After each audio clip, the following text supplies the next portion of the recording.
Vamos a hablar de medio ambiente, de conciencia ecosocial, y para ello nos acompaña Míriam Leirós, que voy a presentar ahora mismo. Ella es docente, lleva 20 años siendo maestra de primaria, y para ella la educación debe contribuir a la formación integral de la persona a nivel afectivo, intelectual y social. Esto también es la base de nuestras actuaciones, ¿no? Desde la prevención de las adicciones y desde la FAD. No debe quedarse en la transmisión del conocimiento, sino que debe ayudar a fomentar el espíritu crítico, ¿no? Y para formar ciudadanos activos y responsables con un compromiso con su realidad social y que busquen participar en ello. Ella es coordinadora del movimiento Profes por el Futuro. Y bueno, este es un movimiento que ya lleva muchos años. Ella representa en España el movimiento, lleva a nivel en otros países. Es un colectivo de docentes preocupados por el estado de la emergencia climática que estamos viviendo y llevan a cabo acciones concretas para cambiar la gestión de los centros escolares y para desarrollar la educación ambiental y favorecer el contacto con la naturaleza de nuestros centros escolares. Os recomiendo que entréis en la página web porque vais a encontrar allí muchísimos recursos, muchas herramientas para poner en marcha en vuestros centros educativos.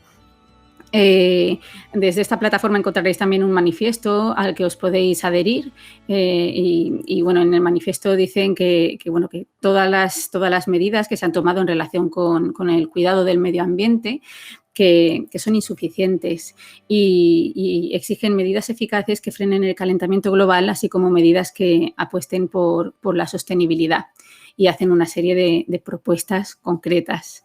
No se quedan en la teoría, obviamente.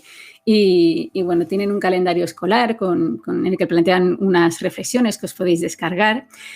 Me ha apuntado aquí alguna propuesta que bueno, en diciembre, por ejemplo,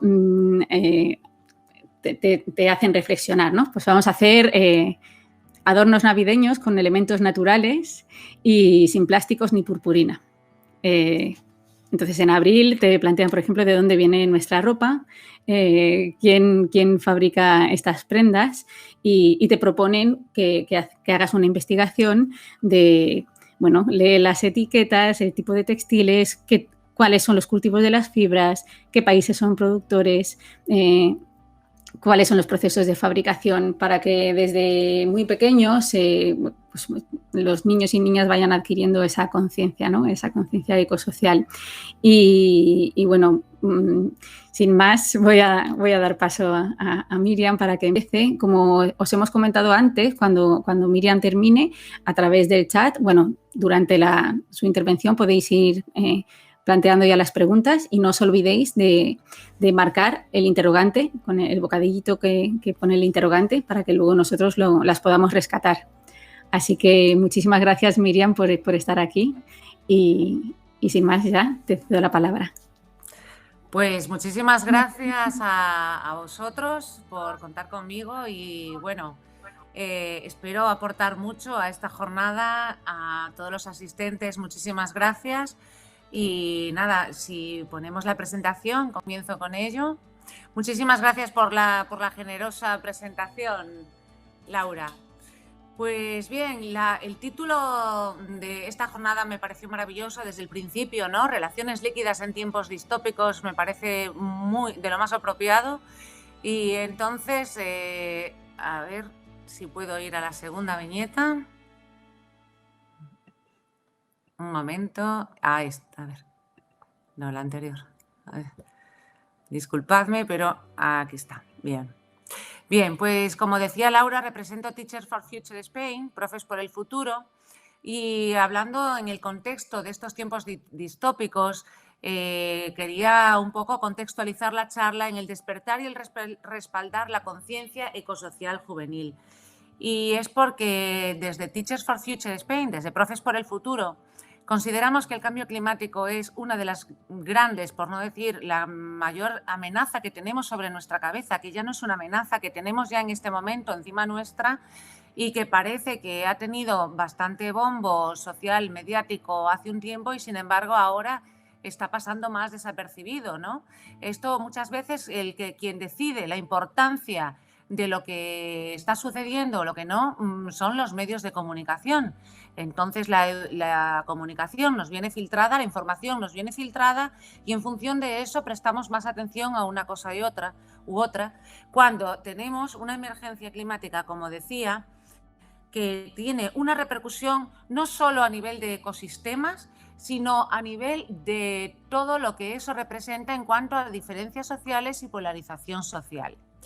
Entonces, para adentrarme ya en el tema directamente, planteo las siguientes preguntas. Y es que como docentes que somos, ¿son los centros escolares impulsores o reductos de conciencia ecosocial? Por una parte, tenemos que contextualizar la ley educativa que tenemos ahora mismo vigente, que es una ley promulgada en 2013, que es la LOMCE, que se pone siempre, donde siempre se ha puesto por delante el saber frente al saber hacer. Es decir, un currículum en España extenso, prácticamente inabarcable, en el que cada 15 días hay que cambiar de temática porque no nos da el tiempo escolar para abarcar todos los temas que vienen en el currículum.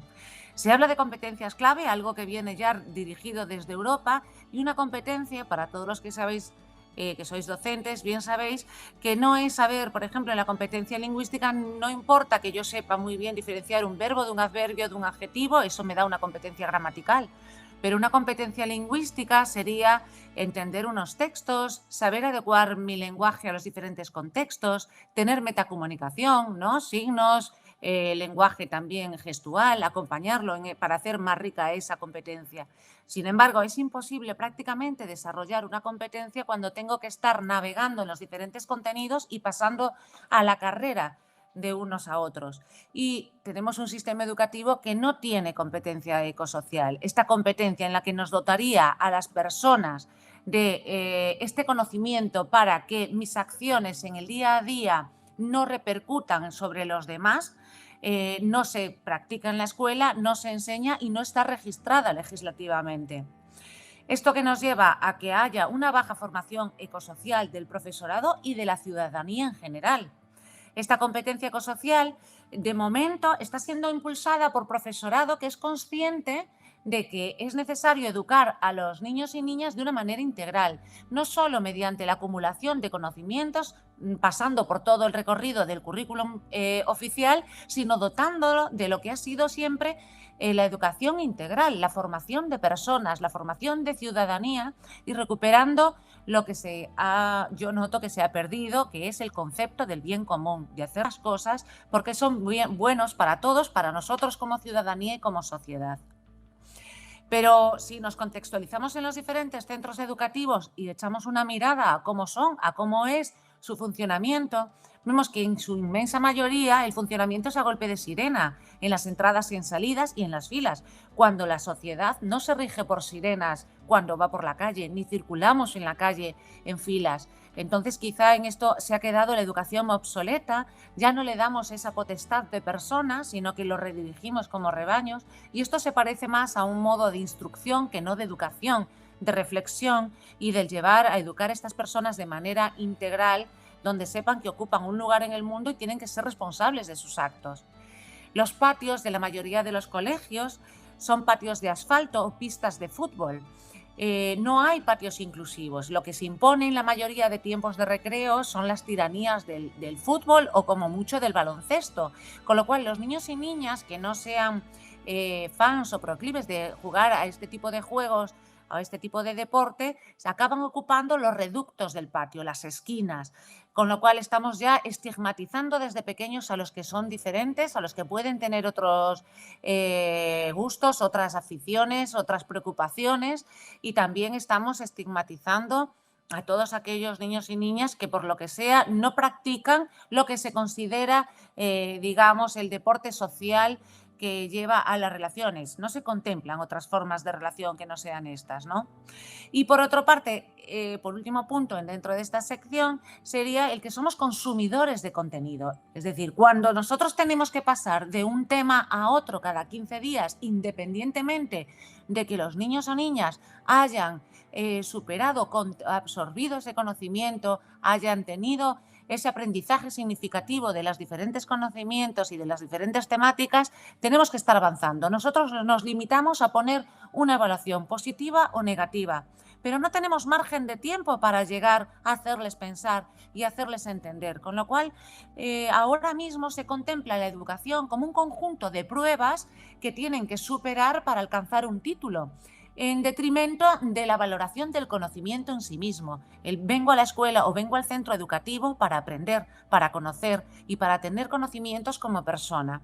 Con lo cual, este consumo constante de contenidos nos lleva también a una nulidad de espíritu crítico, porque no tenemos tiempo de plantearnos las cosas. No lo tenemos nosotros, no lo transmitimos al alumnado, no hay tiempos para el debate y para la reflexión. De eso viene el que tengamos problemas sobre nuestras cabezas, como el cambio climático, y no nos paremos a pensar qué es lo que está ocurriendo, qué es lo que va a ocurrir, cómo nos va a afectar como sociedad y qué es lo que podemos hacer para ahora mismo. Ya las líneas del Gobierno de España y de la ONU en las que se trabaja no es cómo nos enfrentamos al cambio climático, no, sino cómo lo mitigamos y cómo nos adaptamos a él, porque ya es evidente que lo estamos sufriendo. Pasando un poco ya al siguiente punto, pero siempre en relación a este hilo conductor, me gustaría señalar que cuando se habla de estos tiempos distópicos y de estos tiempos de pandemia y de estos tiempos que nos ha tocado vivir, también es cierto que estamos hablando de un cambio climático que en principio se hablaba de 2050 como punto en el que se alcanzaría el 1,5 de temperatura, provocando así causas irreversibles para el medio ambiente y consecuentemente para las especies que habitamos en él, entre ellos los humanos, y el coronavirus ha venido a reflejar y a recordarnos lo vulnerables que somos como personas. Pues bien, la fragilidad de los ecosistemas que se preveía para 2050 es, según el satélite Copernicus, de seguir así y no tomar ahora medidas ya de gran impacto, se alcanzaría la temperatura de 1,5 en febrero de 2034. Por lo tanto, por eso planteaba esta pregunta: ¿está la España de 2050 preparada para los problemas sociales de este momento? Porque más allá de este cambio climático, de esta subida de temperaturas a 1,5, que nos puede llevar a lo mejor en una visión inocente a un oso polar escuálido sobre un trozo de hielo, lo cierto es que el cambio climático tiene unas consecuencias sociales aberrantes. Y esto tenemos que decirlo y tenemos que señalarlo. Entonces, vamos a aterrizar este cambio climático en España, porque estamos muy acostumbrados a oír hablar de cambio climático, de calentamiento global, pero vamos a ver qué consecuencias tendría este cambio climático en España. Y bien, en esta diapositiva vemos lo que está sucediendo. El mapa que podemos ver en el centro está sacado del visor Adaptateca del Ministerio de Transición Ecológica y representa lo que sería el panel de España a medio plazo, y en el que vemos que más del 70% del territorio pertenecería ya a un escenario de desertificación. Este cambio climático en España supone la subida de temperatura del deshielo de los glaciares del Pirineo. Ya no estamos hablando del Polo Norte, ya no estamos hablando de las corrientes de chorro, estamos hablando de lo que sucederá en España. Y hablamos de que en Murcia la temperatura aumentará 2 grados centígrados. 2 grados centígrados que podrán soportar mejor o peor en función de la situación económica, porque no es lo mismo tener una casa bien aislada o dotada de aire acondicionado que no tenerla, o vivir en una infraestructura que no está adecuada para este cambio climático. Por eso decimos que este cambio climático tiene que ayudarnos a desarrollar esta conciencia ecosocial de polarización en el que no nos va a afectar igual a todos. Menos agua, menos electricidad y, por lo tanto, aumento del precio. Ahora mismo España se surte básicamente de saltos de agua. La electricidad que se genera es de los embalses y de saltos de agua. Si hay carencia de agua, tenemos, por lo tanto, escasez. Todavía las renovables no están implementadas en el punto que pudieran surtir a toda la ciudadanía. La pérdida de biodiversidad, lo que supone más especies invasoras, dado que al subir la temperatura pues pueden venir especies de África o incluso de Sudamérica que soportan altas temperaturas y, por lo tanto, mayor riesgo de infecciones y enfermedades pues como el Zika o el dengue, que son enfermedades tropicales y que podrían sufrirse en España con estas temperaturas. Como decía, la desertificación pasaría al 80% y esto supone no solo calor, supone que el terreno pasa a ser infértil, que mucha de la población que ahora tiene ganado o cultivos no será fértil y, por lo tanto, los cultivos no solo perderán las vitaminas o los nutrientes necesarios para la salud, para el buen desarrollo de nuestra salud, sino que además provocará pues muchísimas hambrunas o por lo menos muchísimo, desde luego, pobreza en todos los sectores que se dedican a estas actividades económicas.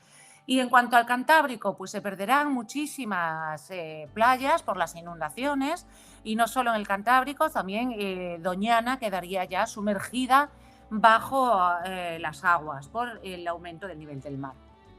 El cambio climático, como decía, lo tenemos ahora mismo encima y quien ya lo está sufriendo de lleno son países como África, y cuando tú plantas tus semillas y no llueve cuando tiene que llover y las plantas en septiembre, pero las lluvias no llegan hasta enero, tus semillas se han secado y, por lo tanto, cuando no crece hierba no puedes tener ganado y no te queda otro remedio que dejar tu lugar y emigrar tratando de buscar un futuro mejor.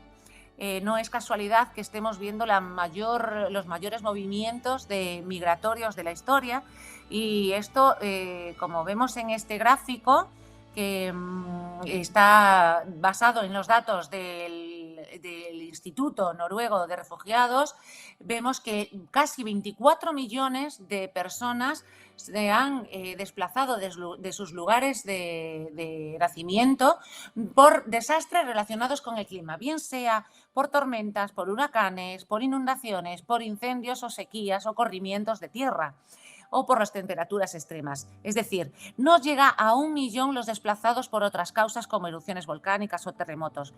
Más de 24 millones, casi 24 millones de desplazados se deben a causas, consecuencias ya del calentamiento global.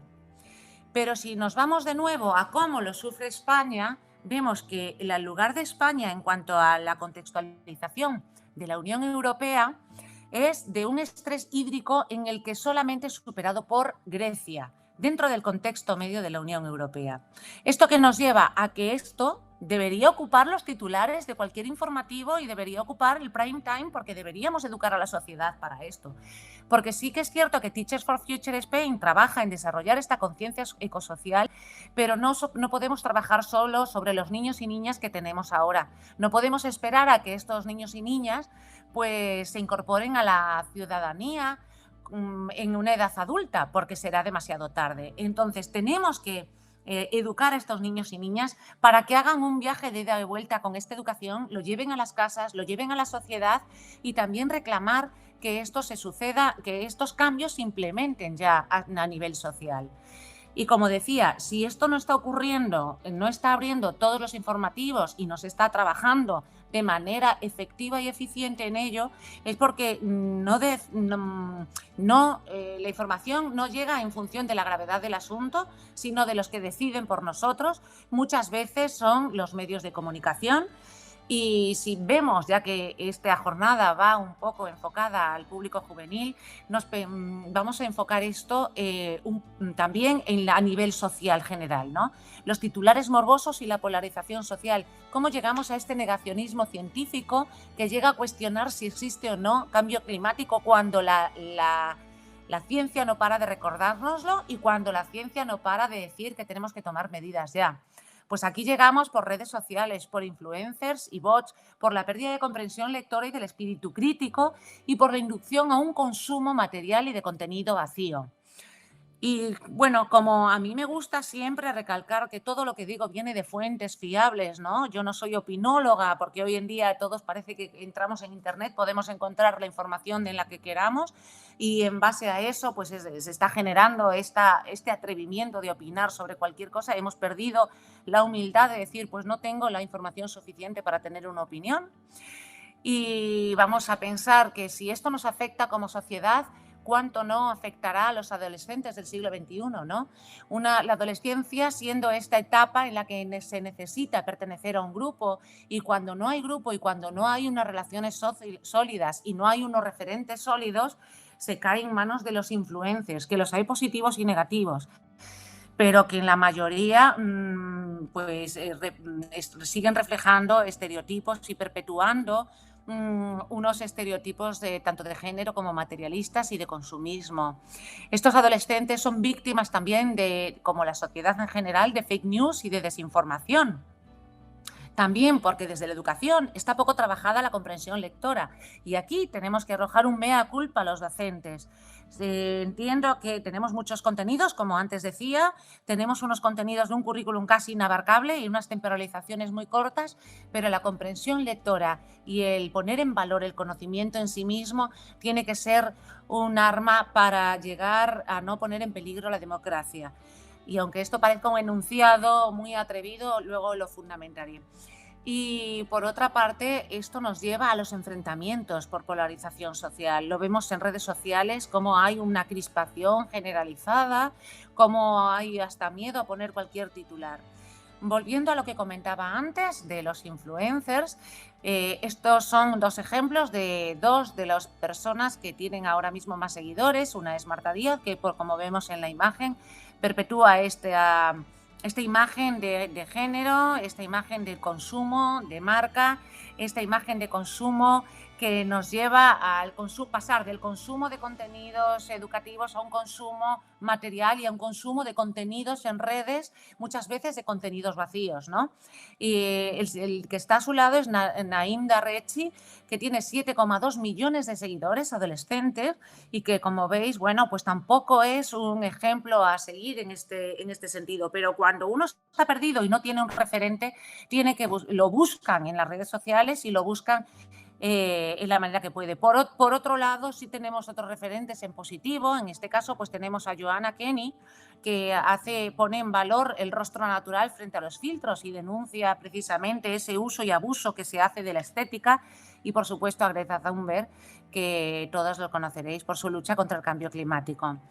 Bueno, se me pone el tiempo un poco encima, pero no quiero dejar de hacer referencia a las fuentes en las que me he basado para decir lo que acabo de decir, y es que las últimas pruebas de PISA, que como sabéis son las pruebas del organismo de la OCDE, de la Unión Europea, y que España ha bajado de 2015 estrepitosamente en comprensión lectora. Estos resultados son los resultados que corresponden a 2018.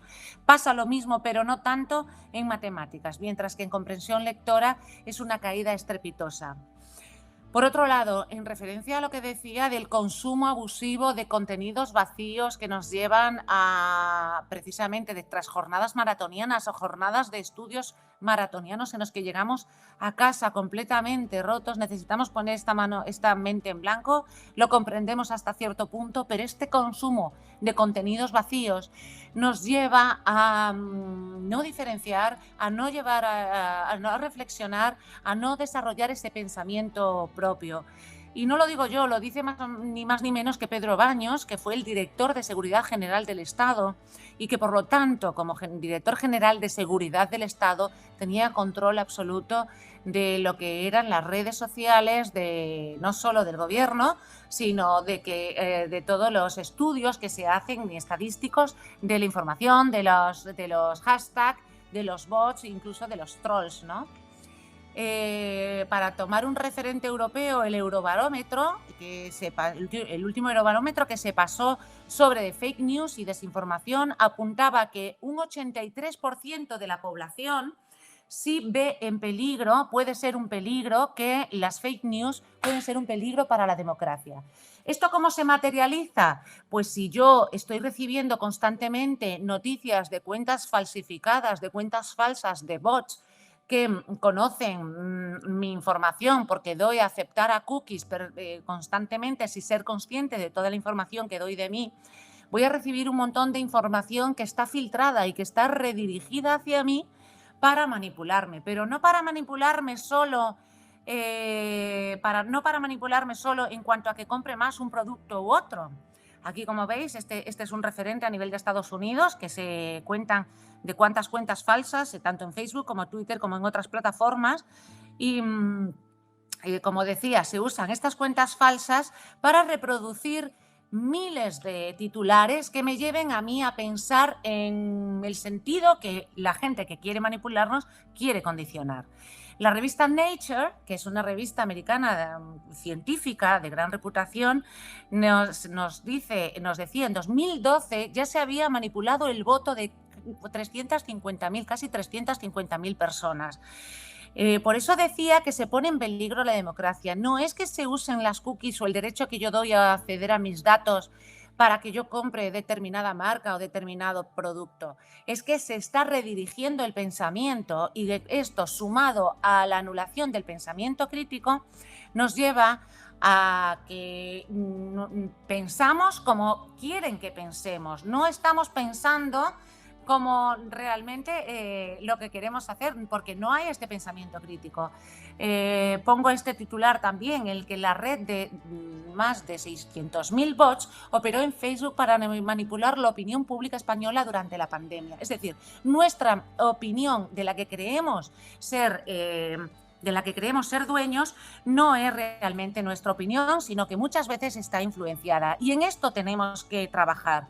Por eso ahora me remito un poco al contexto de Teachers for Future Spain y trabajamos no solo en el cambio climático y en luchar y tomar acciones, sino en despertar ese pensamiento crítico y en hacer de los adolescentes inquietos, hacer ciudadanía inquieta y que sea agente de cambio. Algunos de los materiales que tenemos a disposición, y he elegido estos, pero como decía antes Laura, os animo a visitar la web y descargar todos los materiales que ahí tenemos gratuitamente a disposición de toda la ciudadanía, pero algunos son el manual de superación de la consumitis, ¿no? Este consumo exacerbado en que se nos impulsa desde el Black Friday a las Navidades, que después llegan las rebajas y que consumimos sin ser conscientes muchas veces de si lo necesitamos o no, de dónde vienen esos productos, de si se ha pagado el precio justo a los productores, de quién ha pagado y de qué procesos llevan y cuánto nosotros pagamos en cuanto a huella ecológica, porque eso nos pasa también una factura.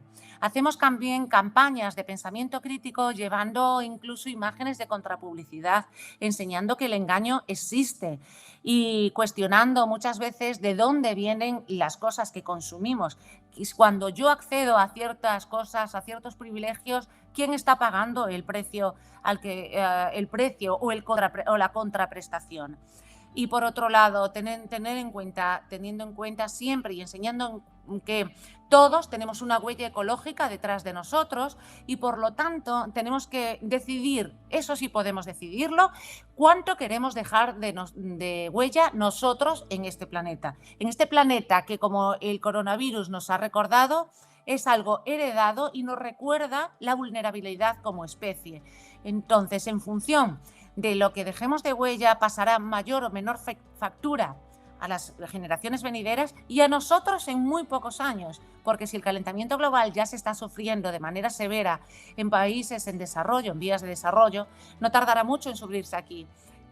Como decía, el bien común tenemos que recuperarlo y pensar que esa competencia ecosocial, de pensar en las consecuencias, en las consecuencias sociales del cambio climático, en cómo afectará en menor o mayor medida en función de la economía de cada cual, como ha pasado ya en coronavirus, en estos tiempos de pandemia, es para llevarnos a la reflexión de si queremos trabajar o seguir trabajando en el camino del individualismo, de la competitividad, o si queremos ya establecer redes de colaboración, redes de trabajo común y de pensar que aquí no estamos solos y que realmente lo que se nos viene encima es importante y somos redes interdependientes.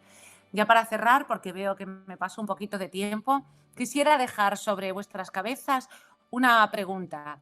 Y precisamente por ser esto un encuentro para la sociedad juvenil. Como sociedad, ¿le damos apoyo a los adolescentes que no siguen la masa? Aquellos adolescentes que tienen preguntas que van más allá del fútbol, y aquí no critico el de fútbol, sino de la masa, del consumo constante, de los que tienen otras inquietudes intelectuales. ¿Les damos como docentes o como ciudadanía otras salidas? ¿Le damos apoyo? ¿O tienen que buscárselo y muchas veces es difícil encontrarse solo y por eso tienen que caer en estas redes de influencers, que aunque los influencers no sean siempre en positivo? Bueno, nada más, siento si he ido muy deprisa. Espero que haya preguntas y podamos debatir o dialogar un poco, y espero que haya podido transmitir toda la información que quería en tan poco tiempo. Muchísimas gracias, Miriam. Sí que lo has hecho. Bueno, yo lo percibo así. Ahora, como dice Miriam, tenéis ocasión de formular las preguntas a través del chat.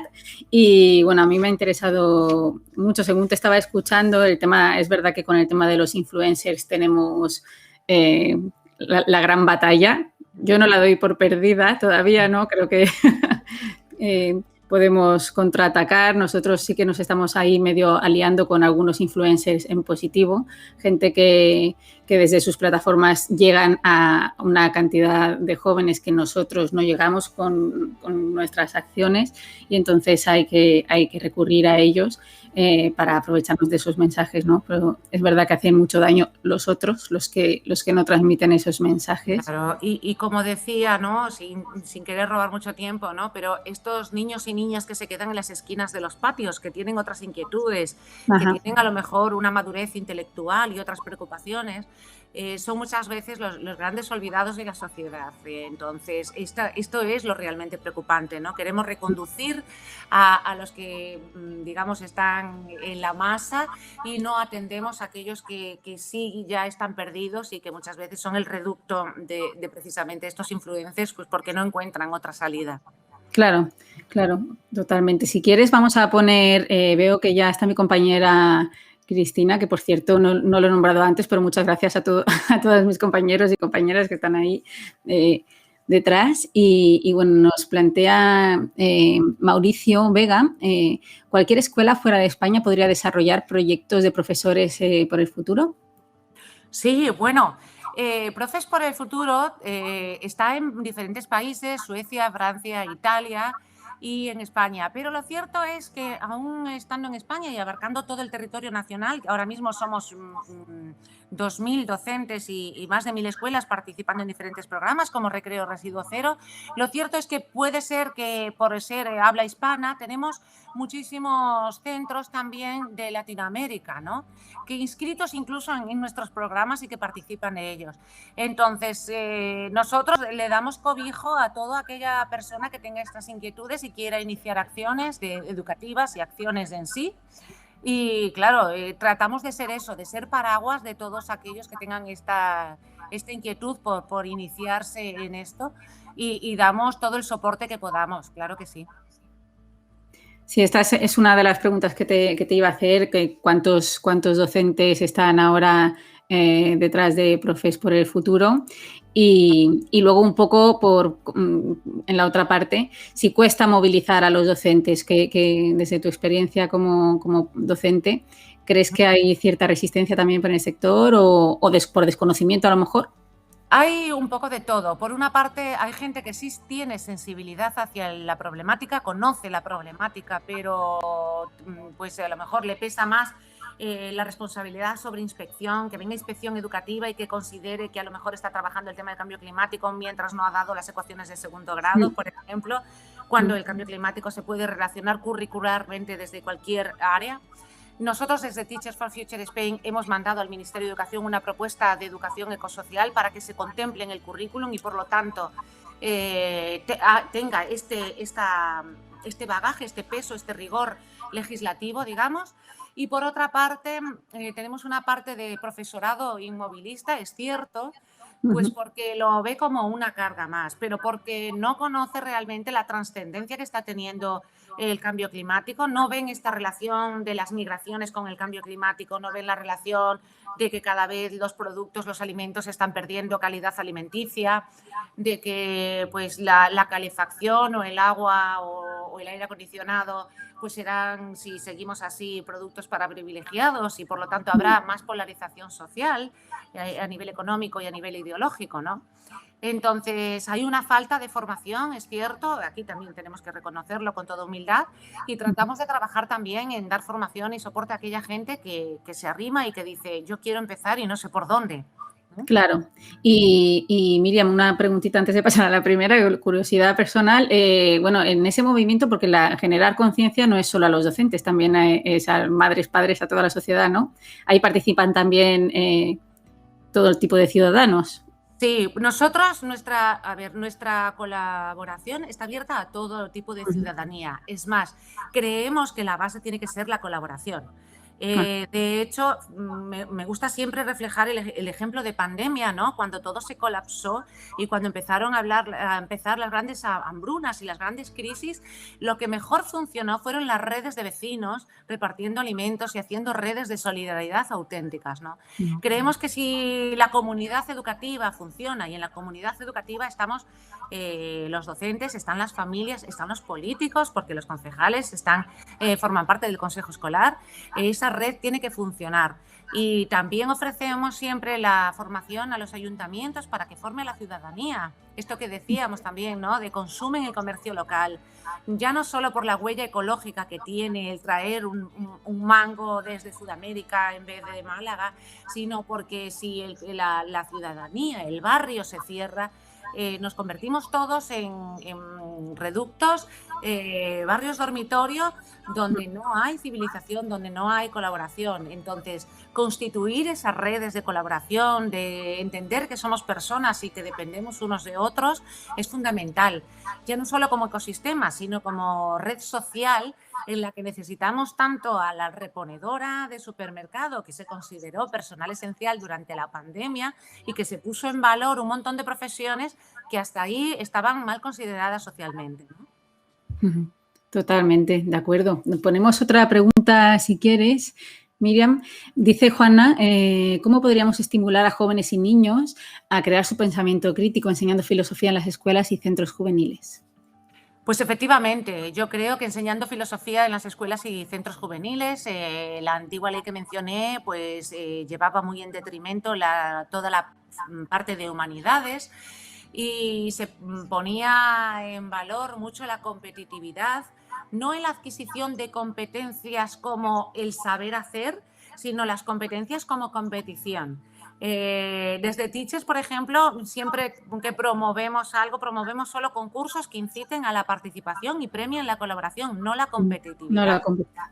Exacto. Y tenemos muchas empresas que quieren llevar a cabo concursos y siempre ponemos eso en valor. Pero sí que recobrar la filosofía, ponerlos a veces en el debate y en el que se cuestionen quiénes son, en qué momento están de su vida, qué consumo hacen y estas cuestiones que les lleven a reflexionar quiénes son o quiénes quieren llegar a ser, es algo que deberíamos hacer, ¿no? Y también nosotros como personas, en qué lugar o en qué momento de nuestra vida estamos y qué huella dejamos y qué queremos hacer. Totalmente, Miriam. Si quieres lo dejamos aquí para dar paso a tu compañera. Enhorabuena por la labor que haces, de verdad que me parece maravillosa y todavía queda mucho camino por delante, pero el camino recorrido ya está dando sus frutos. El otro día compartía por Twitter algo que publicaste y hacía alusión y lo decía un poco, ¿no? Que las generaciones pasadas a lo mejor no tuvimos esa educación ambiental que ahora los niños y niñas sí que están recibiendo. Así que por ahí yo creo que tenemos mucho camino ya recorrido, porque falta mucha conciencia no solo en los niños y niñas, sino yo creo que más bien en los adultos, ¿no? Y así que tenemos que tomar nota y seguirte de cerca. Así que muchas gracias Pues muchísimas gracias a vosotros y bueno, recordad eso, que Profes por el Futuro, Teachers for Future Spain, está aquí para servir y ayudar a todo el que quiera unirse. Y gracias y espero, bueno, haber aportado. Y nada, sigo aquí escuchando y aprendiendo de vosotros. Gracias por vuestro tiempo.